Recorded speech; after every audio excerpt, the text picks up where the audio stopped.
मंदिर पे जहाँ तक लिखने का मामला है, अगर ईमानदारी से इसकी जांच होगी, उसके अंदर मुसलमान व्यक्ति शामिल नहीं पाए जाएंगे। अस्सलाम वालेकुम रहमतुल्लाहि व बरकातुहू। दोस्तों, कहते हैं ना कि कोई इंसान अगर किसी के लिए गड्ढा खोदता है तो वो उसी में ही जाकर के खुद गिर जाया करता है। एक ऐसी खबर लेकर के हाजिर हुआ हूं कि जिसे देखने के बाद और सुनने के बाद शायद आपको यकीन ना हो, लेकिन ये हकीकत है। मामला है अलीगढ़ का, जिसमें एक मंदिर पर आई लव मोहम्मद को लिखा गया और लिखने के बाद में लिखने वाला कौन था, क्या उनकी मंशा थी, क्या इरादा था, इससे क्या साबित करना चाहते थे, ये तो पूरा वीडियो में हम जानेंगे, देखेंगे। लेकिन आप पूरी वीडियो में बने रहिए। पूरा मामला समझने के लिए, इसको जानने के लिए आपको पूरी वीडियो का देखना जरूरी है। अगर हमारे चैनल RN वॉइस पर पहली दफा आए हैं तो चैनल को सब्सक्राइब कर लें, इसको लाइक कर दें और ज्यादा से ज्यादा इस वीडियो को शेयर करें।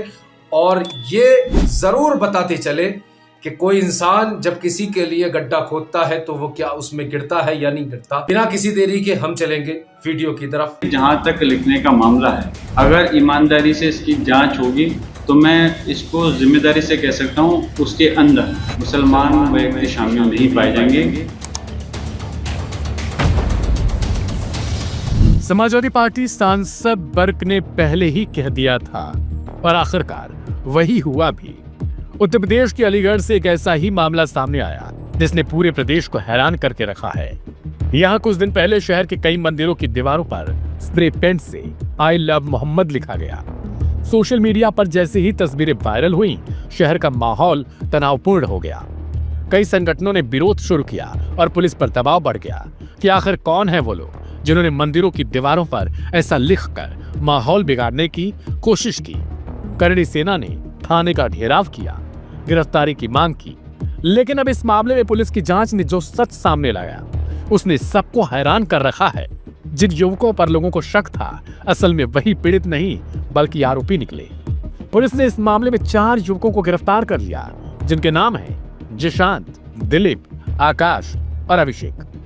हैरान मत होइए, आई लव मोहम्मद लिखने वाले ये सभी आरोपी हिंदू निकले हैं। हिंदू शुरुआत में ही समाजवादी पार्टी के सांसद जियाउर रहमान बर्क ने कहा था कि उन्हें 100% भरोसा है कि ये जानबूझकर रचा गया है माहौल को खराब करने के लिए। और देखिए, अंततः वही हुआ। जब पुलिस जांच में ये मामला खुला तो खुद पुलिस वाले भी हैरान रह गए। शुरू में किसी को अंदाजा नहीं था कि ये चारों हिंदू समुदाय से हैं और उन्होंने ही खुद मंदिरों की दीवारों पर आई लव मोहम्मद लिखने की साजिश रची। जांच में सामने आया कि इन चारों का एक जमीन विवाद चल रहा था और ये उसी विवाद में मुस्लिम समाज के कुछ लोगों को फंसाना चाहते थे। पुलिस के मुताबिक आरोपियों ने पहले प्लानिंग की, अगर वे खुद मंदिरों की दीवारों पर ऐसा लिखेंगे तो शक सीधे मुस्लिम समुदाय पर जाएगा और पुलिस उन्हें पकड़ लेगी। यही नहीं, इससे इलाके में सांप्रदायिक तनाव भी फैलेगा और पूरा मामला बड़ा हो जाएगा। पुलिस ने बताया कि घटना अलीगढ़ के लोढ़ा थाना क्षेत्र की है, जहां अलग अलग मंदिरों की दीवारों पर एक ही स्टाइल में आई लव मोहम्मद स्प्रे से लिखा गया था। पुलिस ने तकनीकी साक्ष्यों और CCTV फुटेज के आधार पर जब जांच की तो सारे रास्ते इन्हीं 4 युवकों के घर तक जा पहुंचे। पूछताछ के दौरान इन्होंने पूरा जुर्म भी कबूल कर लिया और बताया कि ये सारा प्लान जमीन के विवाद को अपने पक्ष में मोड़ने के लिए रचा गया था। पुलिस ने अब इन चारों को गिरफ्तार कर लिया और इनके खिलाफ गंभीर धाराओं में मुकदमा दर्ज कर लिया गया है। वहीं जिस दूसरे पक्ष के खिलाफ पहले झूठा केस दर्ज हुआ था, उसे अब खत्म किया गया। अलीगढ़ के SSP नीरज कुमार जादव ने बताया कि चारों युवकों की गिरफ्तारी के बाद यह तो साफ हो गया कि यह कोई सांप्रदायिक साजिश नहीं थी, बल्कि कुछ लोगों की आपसी दुश्मनी ने धार्मिक भावनाओं को भड़काने की कोशिश की थी। उन्होंने कहा, जैसा कि आप सभी को पता है कि 25 अक्टूबर 2025 को थाना लोधा के 2 गांव बुलगगढ़ी और भगवानपुर, दोनों बिल्कुल निकटवर्ती गांव हैं, लगभग आधा किलोमीटर की दूरी है दोनों गांव में। सुबह सुबह पुलिस को सूचना प्राप्त हुई थी कि 4 मंदिरों में धार्मिक नारे लिख दिए गए, जिसमें पब्लिक में आक्रोश था। पुलिस तत्काल मौके पर पहुंची थी, हमारे सभी अधिकारी मौके पर पहुंचे थे। धार्मिक नारों को वहां से हटाया गया था, पब्लिक से वार्ता की गई थी, उसमें अभियोग दर्ज किया गया था। उसी केस का आज पुलिस ने खुलासा किया, SP सिटी साहब के नेतृत्व में और CO गवाना साहब की टीम ने एक खुलासा किया, जिसमें 4 लोगों को पुलिस ने आज अरेस्ट किया, जिनके नाम जिशांत, जो कि बुलगगढ़ी का रहने वाला है, अभिषेक, आकाश और दिलीप, ये तीनों भगवानपुर के रहने वाले, इन चारों को गिरफ्तार किया।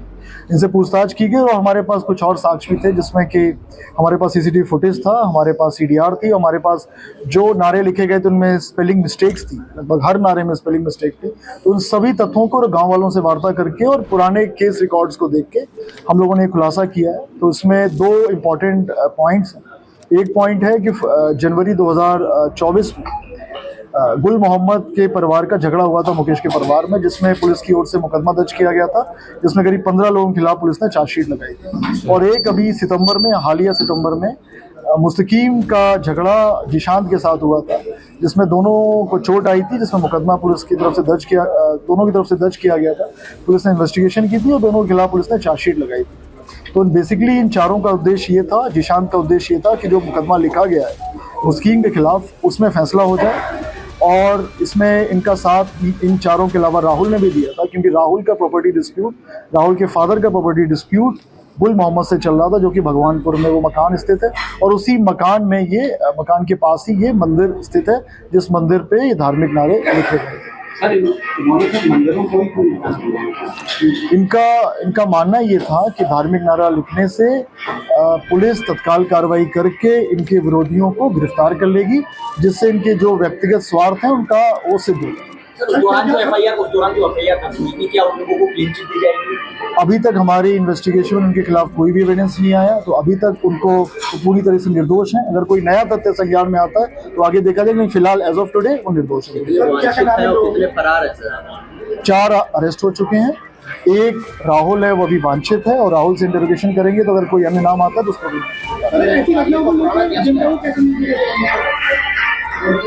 ऐसी घटनाओं को लेके अगेन मैं उस गांव गया था जब बुलगगढ़ी और भगवानपुर गया था। गांव वालों से वार्ता की गई तो गांव वालों ने बहुत ही ज़्यादा विश्वास पुलिस पे दिखाया था। मैंने अनुरोध भी किया था, आप शांति बनाए रखो, आपसी जो सौहार्द उसको मत बिगाड़िए, पुलिस खुलासा करेगी इसका। तो मैं धन्यवाद ज्ञापित करता हूँ और अलीगढ़ की पब्लिक को भी धन्यवाद ज्ञापित करता हूँ। उन्होंने हमारा साथ दिया, पूरा भरोसा दिखाया, जिससे हम लोगों ने इस घटना का खुलासा किया। और अगेन उन्हें अपील है उनसे कि अगर कोई भी इस तरह की घटना होती है तो बिल्कुल भरोसा हम लोग बना के रखें, हम बिल्कुल सही खुलासा करेंगे और जो लोग इसके पीछे जिम्मेदार होंगे उनको गिरफ्तार करके जेल भेजा जाएगा, उनको सजा भी दिलवाई जाएगी। सर, ऐसी घटनाओं पर संगठन पहुंच कर संवादी करते हैं, उनके लिए भी उनको भी समझाया जाएगा। उनको भी अगर कानून का उल्लंघन करते हैं उनके खिलाफ भी कार्रवाई की जाएगी। कोई भी ऐसा संगठन हो, अगेन मैं फिर कह रहा हूँ इस चीज़ को कि कोई भी संगठन अगर ऐसा है जो इस तरह कानून हाथ में लेता है तो भी उनको भी इस चीज़ को देखना चाहिए, नहीं तो पुलिस उन पर भी कार्रवाई करेगी। उन्होंने कहा कि ऐसे मामलों में पुलिस जीरो टॉलरेंस नीति पर काम करती है और किसी भी समुदाय को बदनाम करने या माहौल खराब करने की कोशिश करने वालों को किसी कीमत पर छोड़ा नहीं जाएगा। हैरानी की बात तो ये देखिए कि इस बात पर 100% मुहर पहले ही लग गई थी और किसी और ने नहीं बल्कि समाजवादी पार्टी के सांसद जियाउर रहमान बर्क ने लगाई थी। उन्होंने पहले ही शक जता दिया था कि ये साजिश है माहौल को खराब करने की और ये कोई मुस्लिम नहीं निकलेगा। आप लिख कर लीजिए। मैं तो ये कहता हूँ ये सोची समझी साजिश है जो आइला मोहम्मद के नाम पर इसको भड़काने का काम किया जा रहा है।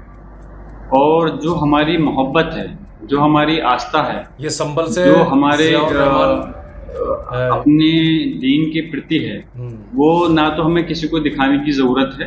हमारे दिल से है, वो हमारे दिल में रहेगी और हमेशा रहेगी।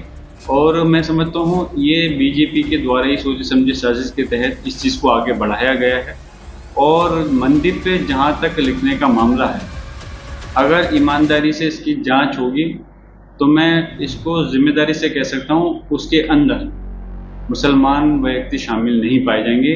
उसकी वजह ये नहीं कि मैं आंख बंद करके मुसलमानों का समर्थन कर रहा हूँ। मैं इसको इस बात पे कह रहा हूँ कि हमारा मजहब कभी भी किसी दूसरे की आस्था को ठेस पहुंचाने का पैगाम में नहीं देता।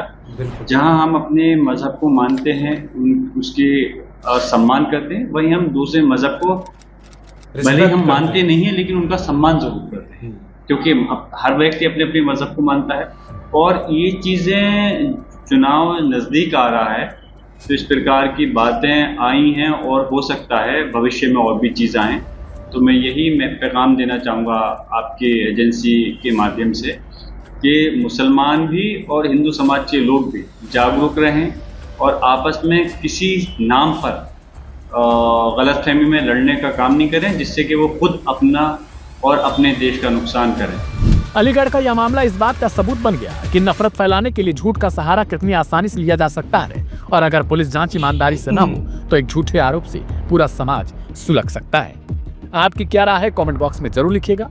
इस वीडियो को दूसरों तक शेयर करिए ताकि समाज में एक मैसेज जाए कि गलत करने की सजा हर हाल में मिलनी ही है। जैसा कि आपने पूरा वीडियो देख ही लिया होगा कि किस तरीके से बदनाम करने की और सिर्फ अपना मकसद पूरा करने की ये कितनी गंदी और नाकाम कोशिश की गई। पुलिस प्रशासन का बहुत इसमें योगदान है, पूरा समर्थन भी रहा है वहां के लोगों का। जैसे कि सर ने बताया था कि वहां के लोगों ने साथ भी दिया इस बात पर और बताया भी, समझाया भी, लेकिन उन्होंने कार्रवाई की और कार्रवाई करने के बाद में जो भी मुजरिम था उनको पकड़ा भी गया। नाम भी आपके सामने बिल्कुल रिवील कर दिए हैं, बता दिए हैं कि क्या क्या नाम थे। बहरहाल अगर दूसरी तरफ बात करें ज़ियाउर रहमान बर्क साहब की, जो डॉक्टर बर्क जो संभल के हैं, सांसद हैं, जिला सांसद रहे हैं, तो उनके ये पोते हैं। तो उन्होंने इस बात को पूरा तस्दीक के साथ में पहले ही बता दिया था, यानी पूरा पक्के तरीके से, कि ये सोची समझी साजिश है, इसमें किसी मुसलमान का नाम नहीं आएगा। क्योंकि ये एक तरीके से साजिश ही है, मुसलमान ऐसा काम नहीं कर सकता। अपने ईमान पे कायम रहता हो, जो अपने धर्म पर कायम रहता हो, और जिसने मोहब्बत का पैगाम, जिसके दिल के अंदर मोहब्बत हो और मोहब्बत का पैगाम देता हो, वो ऐसी नफरती चीज कर ही नहीं सकता है। आपका क्या राय, क्या मशवरा है, कमेंट बॉक्स में जरूर बताएं। और जितना भी ये मामला हुआ है, इसकी आगे जांच कैसी होनी चाहिए और किस तरीके से होनी चाहिए, और ये जितना भी हुआ, हकीकत बात है, कोई किसी के लिए गड्ढा खोदता है, वो उसमें जाकर के वो खुद ही गिर जाया करता है। आप लोगों से दरख्वास्त है, आप लोगों से अपील है, जो भी हमारे हिंदू भाई इस वीडियो को देख रहे हैं, तो वो मेहरबानी करके आप लोग, अभी तो बहुत कुछ देखना बाकी है, बहुत कुछ देखना बाकी है। मेरी उनसे भी दरख्वास्त है, मुसलमान बहन भाइयों से भी दरख्वास्त है कि आप लोग भी इन सब चीज़ों के लिए तैयार रहें और पुलिस प्रशासन पे पूरा अपना भरोसा रखें। इंशाल्लाह साथ देने वाला खुदा की ज़ात है, उसकी ज़ात है, साथ देने वाली नाइंसाफ़ी नहीं होगी। पुलिस प्रशासन भी नाइंसाफ़ी नहीं होने देगा, इंसाफ ज़रूर मिलेगा। गलत करने वाला चाहे कोई भी हो, लेकिन वो बच के नहीं बचा पाएगा। तो मिलते हैं अगली वीडियो में। अगर आप चैनल पर नहीं आए, चैनल को सब्सक्राइब जरूर करें ताकि हर अपडेट, हर वीडियो आप तक पहुंचती रहे। इसी तरीके से हम रिएक्शन देते रहेंगे आपके साथ मिल करके। लाइक करें, शेयर करें। तब तक के लिए अस्सलाम वालेकुम रहमतुल्लाहि व बरकातहू।